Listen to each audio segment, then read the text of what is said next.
മില്ലിമീറ്ററും മീറ്ററും എല്ലാവർക്കും പറയാൻ എളുപ്പമാണ്. 10.5 മീറ്റർ എന്ന് പറഞ്ഞാൽ എത്രയാണ് അറിയാം. 10.5 സെൻറ്റിമീറ്റർ എന്ന് പറഞ്ഞാൽ എത്രയാണെന്ന് അറിയാം. അതേസമയം 116 ഇഞ്ച് എന്ന് പറഞ്ഞാൽ പലർക്കും അറിയില്ല. പണ്ടൊക്കെ പണ്ട് കാലത്ത് ഒരു നെല്ലട അല്ലെങ്കിൽ ഒരു നൂൽക്കനം, പഴയ കാർപ്പൻറ്റേഴ്സ് എല്ലാം പറയുന്ന അങ്ങനെയാണ്. ഒരു നൂൽക്കനം, ഒരു നെല്ലട.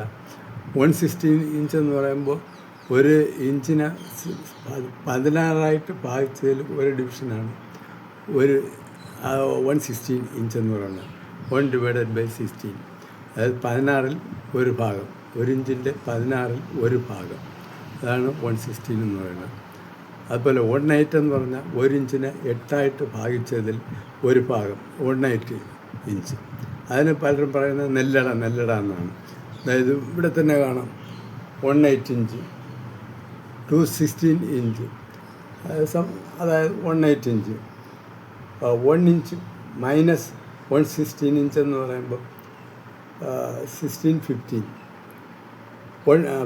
16 അതായത് 16 ഭാഗത്തിൽ 15 ഭാഗം വരുന്ന അതിനാണ് അങ്ങനെ പറയും. അതുപോലെ 416 ഇഞ്ച്, അതായത് 1/4 ഇഞ്ച്, 1/4, ഒരു ഇഞ്ചിനെ 4 ഭാഗിച്ചതിൽ ഒരു ഭാഗം, 416 അല്ലെങ്കിൽ 1/4 എന്ന് പറയും. 516 ഇഞ്ച് എന്ന് പറഞ്ഞാൽ 16ൽ 5 ഇഞ്ച്, അതായത് ഒരു ഇഞ്ചും 2 16ൽ 5 ഇഞ്ച്. ഒരു ഫീറ്റും, ഒരു ഇഞ്ചല്ല, ഒരു ഫീറ്റും 2 16ൽ 5 ഇഞ്ച്, അതായത് 516 ഇഞ്ച് എന്ന് പറഞ്ഞാൽ അങ്ങനെയാണ്. ഒരു ഫീറ്റും 2 ഇഞ്ചും 516 ഇഞ്ച്, ഒരു ഫീറ്റ് ടു 516 ഇഞ്ച്.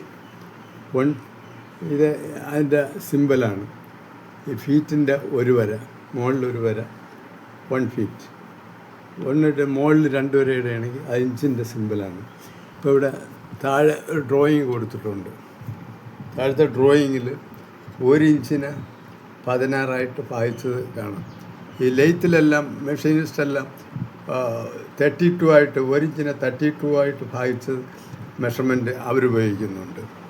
നമുക്കിപ്പോൾ ടെക്നിക്കൽ ഫീൽഡിൽ 1 ഇഞ്ചിനെ 16 ഭാഗിച്ചത് മാത്രം മതി. അപ്പോൾ ഈ ഡ്രോയിങ് നോക്കിക്കഴിഞ്ഞാൽ 1 ഇഞ്ചിനെ 16 ഭാഗിച്ചതിൽ ഉള്ള ഡീറ്റെയിൽ ഇവിടെ എഴുതിയിട്ടുണ്ട്. അത് നിങ്ങൾക്ക് മനസ്സിലാവും, വായിച്ചു കഴിഞ്ഞാൽ മനസ്സിലാവും. സംശയമുള്ളവർ കമൻറ്റ് ബോക്സിൽ ഇട്ടാൽ മതി. ഞാൻ ക്ലാസ് കൊടുക്കുന്നുണ്ട്, പൈപ്പ് ഫാബ്രിക്കേഷനിൽ ക്ലാസ് കൊടുക്കുന്നുണ്ട്. സംശയമുള്ളവർ ചോദിക്കും. ഇത് ഇഞ്ച് പലർക്കും അറിയില്ല. എല്ലാവരും സെൻറ്റിമീറ്ററും മീറ്ററും മില്ലിമീറ്ററും ഇതൊക്കെ അറിയാവും. ഇതാകുമ്പോൾ നമുക്ക് പോയിന്റിൽ പറയാൻ പറ്റും. അതേസമയം ഇഞ്ച് അങ്ങനെ പറയാൻ പറ്റില്ല, ഫീറ്റ് അങ്ങനെ പറയാൻ പറ്റില്ല.